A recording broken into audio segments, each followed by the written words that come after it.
to GoldBoys Live, presented by Pickett Sports Sleeper Picks. We got a full house. Brian, Brad, Josh breaking down the NBA card, Watson news, and I guess we'll start with there. Watson, the story of the day, out for the season, was finally starting to look good second half against the Ravens. Brad, what is the betting implication here? Watson out for the year.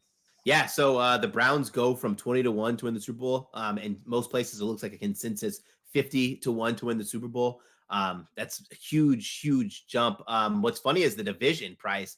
I think now the Browns have settled at plus 450 to win the division, which means, obviously it's going to be a long road to win the division when you have DTR and Walker as your starting quarterbacks. What I want to say, though, first is, unfairly, I think we're in a media society of just cutting people down and being ultimately negative, right? Like Deshaun Watson was 20th in EPA per pass rating, but what people are saying it's the worst contract ever. Then he has the surgery, but what people are forgetting is like Deshaun Watson gradually did improve. I think he improved as a quarterback up until last game. I was at my wife's parents' house. They're all Baltimore Ravens. We watched that game start to finish on the big screen, and I cannot overstate how impactful that win and him willing his team to victory. Like Deshaun Watson, outside of the pick six, was one of the sole reasons they won that game. And it's just unfortunate for Browns fans. They've had a tough history of bad luck and bad blows, especially with injuries. So Brad, is this your other burner in the chat right now? I know you have a few of these burners to hype yourself up. What's up, y'all? What's up, someone missed you, it looked like. Cheddar cheese. No, I agree with everything you just said there, Brad. So FanDuel does not have a line open, but 6 wins. Like, do you think we're gonna get a line, and what line would be for a win total for this Browns team now? Because I do not see one open on draft. I'm a FanDuel. I haven't checked on draft. Yeah. So it was posted and taken down after the news. The win total was 10.5. Oh, like what was the juice on the over on that? Probably. Over is probably plus 20 at DraftKings. So over is okay. plus 115 at 10.5 for Cleveland, under 10.5. Man, I mean, to me, yeah, that's a tough one. And it is, I should have mentioned, it is going to be DTR. It sounds like starting started one game. It was actually against Baltimore. He was awful, but again, he didn't know he was starting till that day. I don't know if he got any first team reps. So maybe he plays a little better. I wouldn't be surprised if at some point they go back to Walker. To me here, the big thing is the division, and I gave it out earlier. Moved a little bit, but still, I think it's playable. Baltimore minus 115 to win the division. If you look at it, Baltimore's over-under for wins is 11.5. So they're either going to win 11, 12 games, barring something unforeseen. There's just not a team in that with Watson out that can get to 11 or 12. Pittsburgh, we know, is smoke and mirrors. Yeah. Cincy, especially if they lose tomorrow, Baltimore can pretty much eliminate Cincy with their tiebreaker situation because Cincy's already 0-2 in the division. That would put them at 0-3. And Cleveland, I don't think with PJ Walker or with DTR is going to get to 11 or 12. So to me, this is Baltimore. It's clearly their division to lose. I think if they won this game tomorrow, Baltimore, you're looking at like minus 300, minus 400 maybe to win the division. Maybe not that much, but you get the idea. I think Baltimore is the player for the division. I mean, look at it this way. Could you imagine if the Browns had someone to fill in for injured quarterback like a Joshua Dobbs or something? They should trade for that guy. That's a good point. He was thought so little of that he was just given away, and people even forgot. They moved him for nothing, right? Nothing. I mean, I even thought so little of him to said, like, I don't want the Vikings to trade for Joshua Dobbs, and I take back my statement. I've been getting roasted on Twitter for it. Good job. You missed the last 2 weeks of shares. I'm a huge Josh Dobbs stan person. Like I will die for this guy. Dude, I have a lot of shares on Vikings to make the playoffs. Like the price was really great, and then I doubled down at plus 275. Like getting Josh Dobbs, I thought it was like just wasted. Like when you double down on something because the team's starting to look better, and then the star quarterback goes out, you're looking at your options and you're like, wow, Josh Dobbs. And then you get proving me wrong. MVP of the league to come in for 3 via trade. I think they're now minus money to make the playoffs. I'm gonna check my app real quick. Will, who was your you tweeted out a poll of who would you rather have? It was Dobbs. Who was the other one? Deshaun Watson. Well, now it's an easy one. I think I said who's better really well. I think I said who's better, Dobbs or Watson. I think it was I voted for 91% to Dobbs. Vikings are minus 210 to make the playoffs now. That's amazing. I know. Yeah. I'm not hedging though. Like I planted this flag. I literally wrote a freaking magazine article. My first time ever being in a magazine with this Vikings bet. So I'm not hedging. Like I'm freaking my flag is firmly planted. What magazine were you in? The NBC Sports Draft Guide, the Matthew Berry one. Oh, wow. Big shot.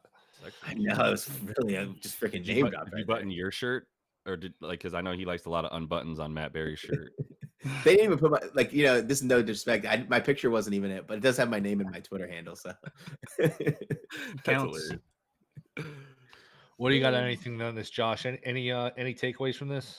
I mean, I never was really gonna bet on them in that division. I actually don't have anything on this division, even like from earlier. But I mean, yeah, the Ravens are the play at this point. I don't think that the Bengals are really going to be able to hang with them this week. Like the spot for both these teams was like I think there was a little bit of look ahead for both of them, except for the Ravens still had the in-division team they were playing last week. But you get my point. So I that would be the only play for me is this one. Like Deshaun definitely made a big enough difference. I completely agree with everything Brad was saying. Like you can say what you want, but like, and Dobbs probably would be equally as effective if he was on the team as Watson. So there's nobody left like that, and PJ Walker just doesn't matter how good the defense is. So it's a little like the Jets, where the rest of the team is so good that you just need an average quarterback. Not you can't win the whole thing with like an average quarterback, but you can make the playoffs, maybe win a game with an average. Mark Sanchez made it to back-to-back championship games. Right. I just don't know if they're going to get average quarterback play out of DTR, out of Walker. I mean, I think that would be unlikely. So yeah. I don't know. It's tough. It's a tough blow. I do like them on Sunday, though. -2, and we're going to do this again with the Steelers. Home against the Steelers, -2, -122 on a money line. Like, that's still, I think, a better team at home than Pittsburgh. I mean, this is typical Pittsburgh. They get all the luck where, hey, it looks like, Cleveland's a 6-point favorite. Look like they're getting their stuff together. Watson's back, and now all of a sudden this game's about to pick them. And if the Steelers win this game, they're obviously in good shape, and who knows? With their luck, maybe they can steal the division, but I do kind of like Cleveland on Sunday in this game. Yeah. Hey, I want to say something about, I think a bet that, what's funny, that I texted to you, right? Well, about the Texans to make the playoffs. I think that kind of correlates a little bit more because the Texans get to play the Browns at home. And then you'd imagine the Browns might not take that extra playoff spot. They're only one game behind the Texans. It's still plus money. Yes, and Buffalo losing. So Buffalo's 5-5. You're probably going to need to get to 10 wins to make it. And like we talked about it yesterday, Buffalo's going to have to go 5-2 against a really tough schedule to get to 10 wins. That's going to be tough. I mean, we live in a world where the Steelers have a lot more stranglehold over the playoff picture than the Buffalo Bills. It's a really strange sentence to say, but they're at the 5 spot right now, and you have the Bills sitting like the 10 seed looking in. So it's kind of funny to think halfway through the season where we are right now in some of these divisions and conferences. You haven't been on in a few days, Brad. Anything else NFL takeaways from this past week? Looking ahead, I mean, you guys will be on tomorrow talking about some of these games, but anything you're looking at, awards, futures, week 11, anything NFL? No, the only thing I put in was Texans to make the playoffs. The line has come down, obviously. What was it, plus 125, I think? Now it's down to plus 105. I still think it as long as it's plus money. I pretty much, my logic behind it was the coin flip factor of you're getting better value if you think they have higher than a 50% chance to make the playoffs.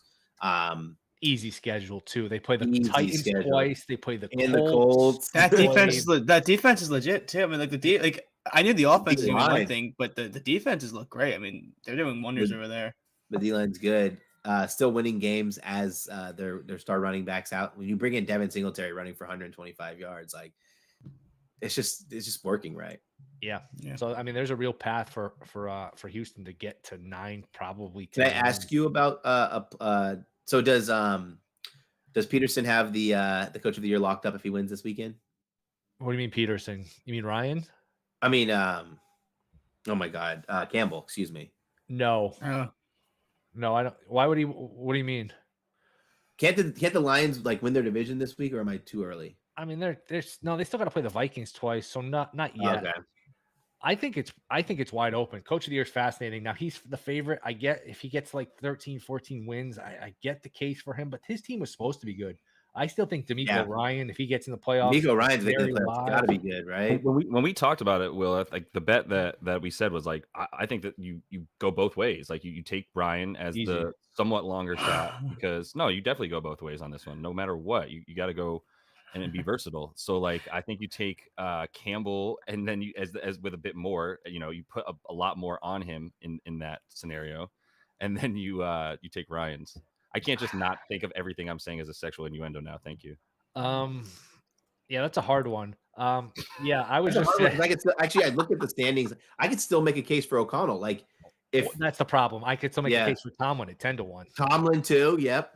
And even a guy who's flown under the radar. I think we got a tweet about this. Shane Steichen at 25-1. If the Colts ever made the playoffs, they are so far under the radar. They're alive. Yes, it's crazy. They're 5-5. I don't think he's going to win it. I don't think they're going to make the playoffs. But if they got to 10 or 11, and some of these other teams like the Texans fell off or the Steelers fell off, I guess it's possible. So I don't know that you can narrow it to it's this guy or that guy. Ryan's is very live. I still think probably, hey, if I have no bets on this, what's the best bet right now? Mike Tomlin 10-1 at DraftKings. I still think it's a bet. He's never won the award. Yeah. Everyone knows that team has no talent. It's all like he's almost the star of the team. We talked about this last week. He's the star of the team. You talk about the Steelers. Oh, it's the Tomlin voodoo, the Tomlin magic. They're outgained, but Tomlin knows how to do it. And it's this is a few years of him overachieving with bad teams, mediocre teams. So I think if I had to make a bet right now, Tomlin, do they not have this market open anymore? I don't see it on I suggested Steelers this weekend. Not like I was going to bet it, so I'm not like patting myself on the back. But the only reason I'm saying that is because someone was telling me, like, I'm trying to remember who it was. They were like, God, Mike Tomlin's so overrated. Like, I was like, how are you calling this guy overrated? Like, I think the team's not that good, and they're winning. Like, It's funny. He had really good teams for like a good 5-7 years with Roethlisberger and Tony Brown. He underachieved when he had great teams, but he overachieves with crappy teams. So it's like no matter what you give him, he's going to give a 9-1 team. You give him the worst team in the league, he's going to win 9. You give him the best team in the league, he's going to win 9. So agreed. I get the perspective he's overrated because he won the Super Bowl in 2008. He's won 3 playoff games since. He lost a playoff game to Tebow. He lost one at home to the Bortles. Like he's had some bad ones. Again, he underachieves with the good teams. He does overachieve with the the mediocre teams. I think he's probably the best bet here at 10-1. And Kyle Shanahan, nobody talks about 20-1. Like if they bounce back, if they got to what do they already have 3 losses? So if they won out, they got 14 wins. Could he win it at 14-3? I don't know that they'll win out. I guess it's not possible. It's wide open though, I think. Yeah. Okay, cool. Yeah. Even like Stefan, I don't want to sit here and name every guy, but Stefanski, now that he lost his quarterback, if they somehow did win a division, could Stefanski win it again? I just think it's so wide open. It really is. Yeah. Interesting. Yeah. We can get to NBA. There was one other team I wanted to look at for to make the playoffs. A long shot to make the playoffs. We would have laughed about this a couple of weeks ago, a month or so ago. Plus 550. Who am I thinking of? Who is it? To make the playoffs plus 550. The Las Vegas Raiders. The Denver Broncos. Plus 5. Shit! Whoa, I would actually bet that. That was easy. Well, I think I tweeted on your thing where like, oh no, it wasn't. I tweeted. It was on one of the people who does the power rankings. Yeah, the Denver Broncos have knocked off the Chiefs and the Bills in back-to-back games, right? And like they're still ranking their schedule. The Chiefs so high. Look at their schedule. Home versus the Vikings. All right. I mean, they're favored by a point or two. Home versus the Browns. Suddenly, that's not that hard. At the Texans, okay, winnable. At the Chargers, okay, winnable. At the Lions, all right, probably lose that game. Home versus the Patriots, very winnable. Home versus the Chargers, very winnable. At the Raiders, my goodness, is it possible this team gets to 9 or 10 wins? I know they stink, but they've played a little better recently. Wilson, they've sort of masked. Is that like the crazy bet you've ever heard? They're running the ball well too, and then their secondary is playing like so. Anytime you have like a really good lockdown corner like in Surtain, like every time people want to test the other safeties and other corners, and like the other corners have been holding their own all season. And why I mean that, like, so don't look at the stats and say they have been holding their own because obviously they're dead last in defensive DVOA against the second option. But that's because the first option's not being thrown to. So obviously the second option is going to be getting way more targets. But from a watching the game standpoint, I felt they've held their own so far.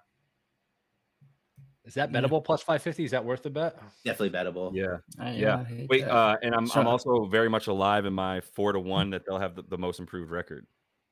Yeah, I don't know any of the competitors or anything like that. Jets Texans probably not be. No, Jets won like 7 last year. You got to beat the Texans. That's right. No, it's the Texans and the Cardinals. The Texans won 4 games last year. The Bears. Those were the teams really. What did the Texans win last year? 3 or 4. Texans had the second second pick. Shit, So yeah, the Texans won like Texans is 3. So Yeah. if it was 9, what did Denver win? 4. So you got to get to 10. Is there a dead heat? They probably get a dead heat if they both improve by 6 or something. So that's not. You're not in terrible shape. It's not bad. 4-1. I thought the point is I had zero hope up until 3 weeks ago, and now I have some hope. You'd hope. Yeah. It's funny how these bets look like locks, then they look like they're dead, and then they come back to life. Like these bets have so much swing in them. Gotta where it's stay like, even, man. You Yeah. even.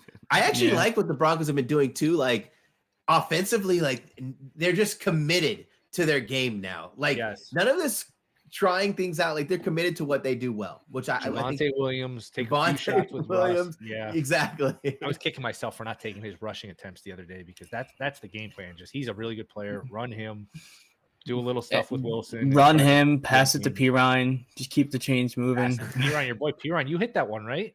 Yeah, he had like 34, which is so funny. He had like nothing until last like fourth quarter. Yes, that's why it's so fun. That's why it's getting everything, and then Pirine that's why it's so fun to bet those markets. Is that you're never dead. You need like 12 yards. But I was gonna say is we were talking about all these like markets and futures, and I wanted to bring this one up.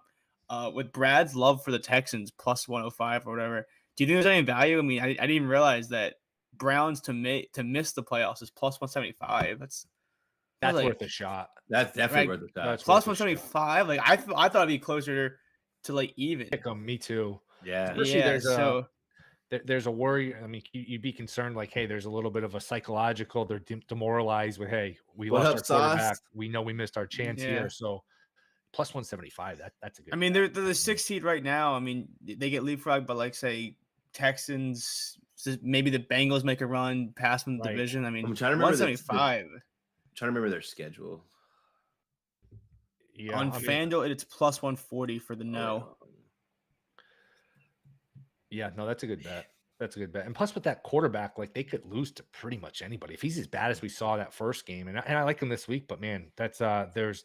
I think you undoubtedly take them under 10.5 wins and to miss the playoffs because you have to imagine like they can still make the playoffs as a 10-win team, and you'll at least get your money back. Like, I don't think they win 11 games, man. Like, yes. No, I agree. We're going to come back to this when they go on a 4-game win streak, but they go plus 74 point differential and have to look back and be like, oh, man, we whipped on that one. Their schedule isn't terrible, though. Sometimes you make bets and you just got to be willing to lose. That's I just think 175 is a wild price considering how short some of these other teams are to make the playoffs. I think a no at 175 is pretty crazy. Yes. Yep, I agree. Should we switch to NBA? We got a bunch of games tonight. Yeah. Can I just give out real quick the one bet I locked in for tomorrow night? Player prop. Mark Andrews over 54.5 receiving yards. I like that one a lot. He's not even a running back. I know it's crazy. It's a prime. It's a prime time game, and I'm not going running back. I just think he was so underutilized last week, and the Bengals have been struggling so hard to contain to tight ends in the middle of the field. I wish I had Tone Stamp here to back me up, but they've been awful at contain. So I think Mark Andrews is in for a big night, even if they are leading for most of the game. All right, yeah, I like it. Maybe I'll tail along there. So yeah. All right. Anything NBA last night? Obviously, the I have a ton of NBA Josh today was in the too. building. Let's talk the shenanigans, Josh. I was there for when Kane took out the Undertaker. That's basically what have you seen watching. The memes where they have like filtered in the WWE like announcement or like whatever into the fight? It's pretty funny. The thing, the one of the conversations that needs to be had about it, because I'm sure everybody saw it, it was absolutely ridiculous and wild. Clay and McDaniels getting into it was just like such a like cat fight of like other jerseys like they were wigs or something on somebody. But like the next part is Rudy has Clay kind of trying to break it up, and then Draymond just and then he took his shot. He was waiting. I'm so sick. Yeah, I heard what he said, but I'm so sick of Draymond Green. Like, I've been a Draymond Green supporter for so long, but dude has gray hairs in his beard, dude. Like, at some point, you have to grow up. Like, I get being the leader, the emotional guy of your team, but you're just literally like such a child. Like, he's the equivalent of a forcer for your hockey team and for your high school hockey team. you're fighting in the NBA, like choking dudes out, like trying to start fights. Like, grow up, man. Grow up. It's true. Grow up. Yeah. So yeah, like the thing too about him is like he's been like extra ornery lately. Like it's like weird in this weird, like, are you a football player that had a concussion because you're acting differently in a weird way now kind of thing? Like he went after Donovan Mitchell, he went after Ant, and then he just was ready to just lay Rudy out with the hammer. And it's just like, dog, you need therapy for sure. Even his own teammates aren't safe at times. It's, the best was like, nobody beats on my own teammates but me, as he's taking out here. Like, but yeah, I don't know. The bet in that game ended up being like Cat to do stuff and the game to go under and whatever. So yeah, whatever. We'll see what happens. I don't know if it's going to impact anything. They might get suspended. I don't know if McDaniels is playing yet tonight because the T-Wolves are on a back-to-back. So we'll see what happens there. They're playing the Suns, who are finally all healthy. So we'll see what the hell that looks like if the three. Devin Booker. I mean, couldn't believe Devin Booker's points opened at plus money. Yeah. Did you take that? 25.5. I took it, but like it's one of those lines. Like, so I got pretty screwed with lines this morning. Like, I got screwed with the Luka line. Like I couldn't give it out because it already moved out of plus money by the time like I could have written it up. But I did take it. I didn't give it out as official pick. Like Luka, I got to look at a whole point worse when I was doing the write up. Got you. Yeah. Games tonight: Mavs at Wizards. Mavs laying 6. Celtics at Sixers. That's a good game. Celtics laying 4.5 in Philly.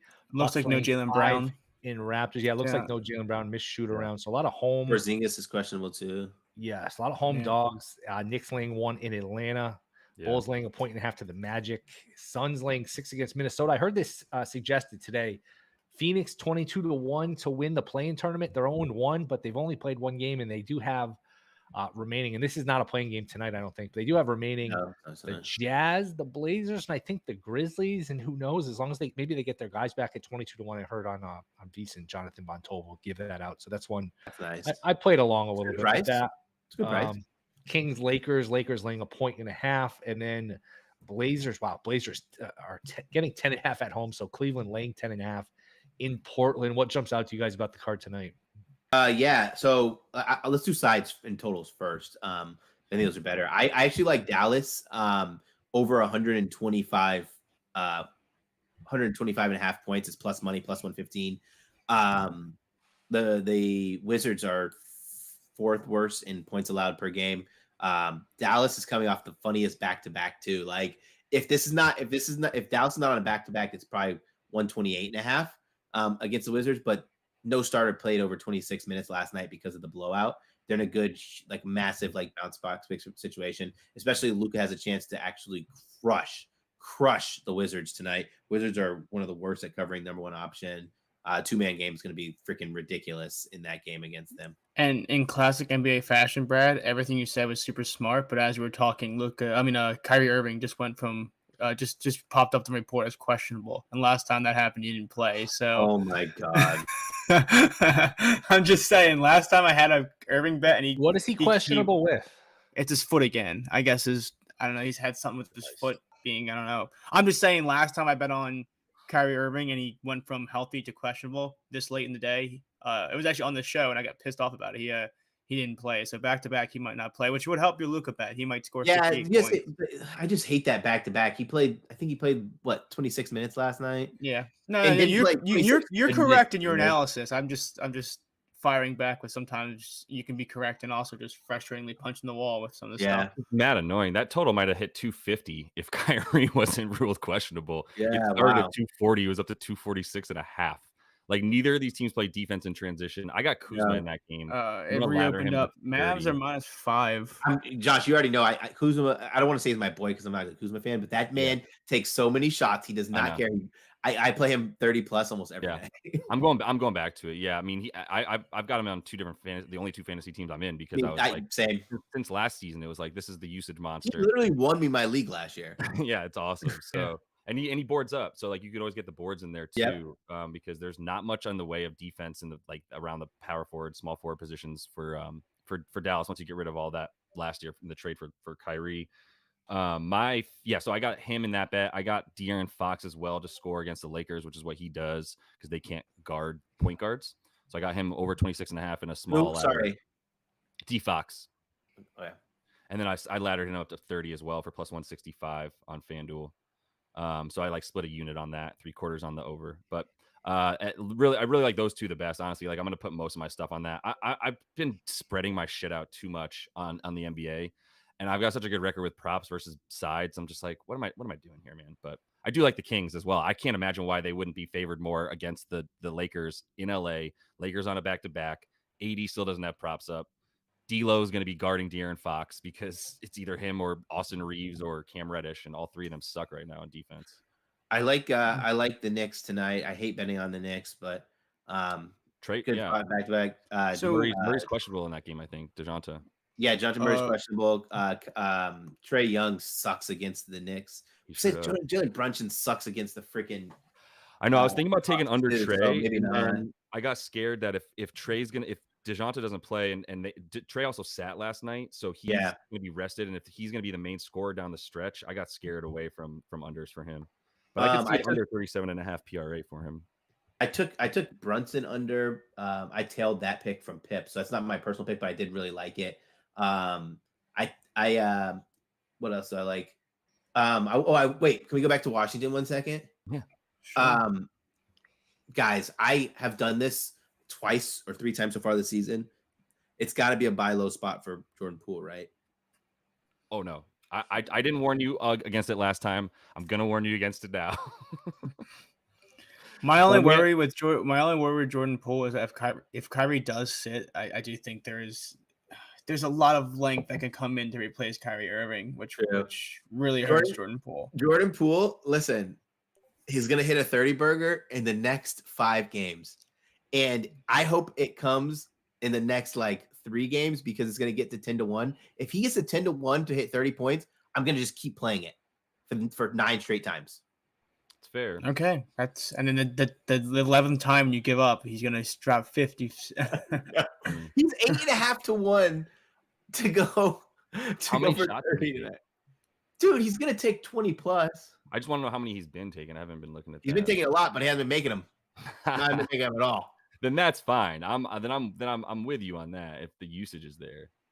But yeah, that's fair. I guess my question to you guys, because you guys are both talking about Trae Young, Brad, as personal experience from you, what do you think about Trae Young in terms of he just had a kid? Does he have that dad game? Are you worried about that? He has a kid yesterday or 2 days ago? Yeah. And now he's got to come in 25.5 with the dad strength and the dad stroke. I think he's still on the high, right? He's on that high for one more week, and then he's gonna be freaking suck for 2 weeks. He's gonna be so tired.